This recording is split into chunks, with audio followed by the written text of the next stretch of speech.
All right, she's in. So I'm working on my old not 350X this time, 250R. Just got the TRX airbox in and mounted up. Ended up going with a couple pegs with rubber grommets on them, welded right to the frame. Back has a tab that I just bolted from the underside for now.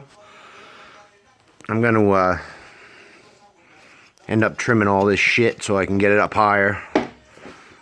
But I can't put it on the top side because it doesn't give me enough room to slide it forward to get the mount up over this. So that's fine. That'll work.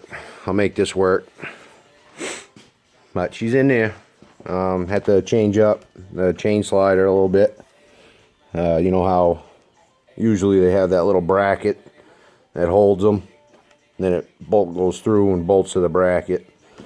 I said, fuck that. Shove the bolt right through it.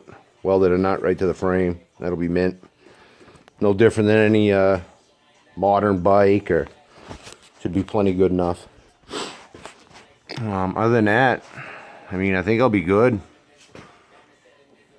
Swing arm all fit, shock. I'm going to be running the TRX swing arm along with shock. So this reservoir is just sitting over here for the hell of it. TRX goes up and over and then out. So I'll just make a reservoir mount over here. Yeah, we're there.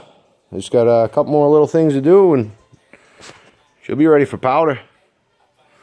Still got to get my 310 piston, but motor's pretty much there. I got the bottom end assembled, so I just slapped the cylinder and carb on there for mock-up. Alright guys, stay tuned.